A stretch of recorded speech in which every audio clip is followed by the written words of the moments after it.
Good morning. Nandito po ako ngayon sa Apple Beach Resort. Meron silang mga turista dito. Yan.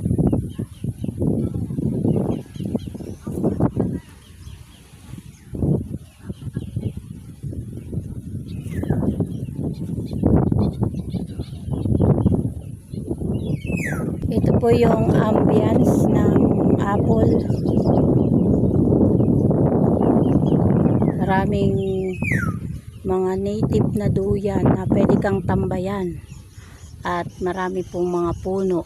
Ayan o, pakaginhawa. Yan yung kanilang mga kubo.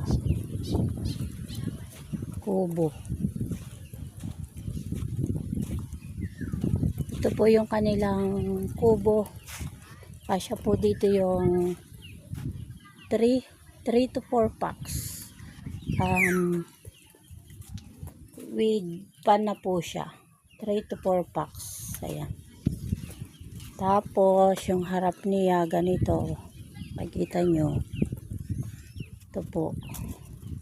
Mga kubo. 3 to 4 packs po ang kasya dyan. So siya po ay nagre-rate ng 700 per night. Maraming tambayan.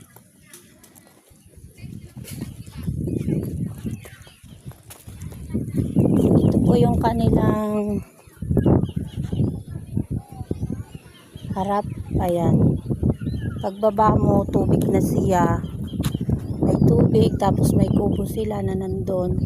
Kasya po doon ng at 10 packs up and down. Tapos ito, pwede kang mag-volleyball dyan pag low tide. Pwede ka rin gumamit ng balsa papunta po dun sa kabila, kasi po dun yung mismong seashore o tabing dagat. Ayan, dyan po. Tapos may napakahaba silang sandbar. Ayun, may napakahabang sandbar. Very safe po dito sa Apple, lalo na po kung may mga kasama kayong bata. Kasi safe mag-swimming dito ang mga bata. Wala pong current nung wave. Hindi kayo mangangamba na yung anak ninyo ay madala ng alon.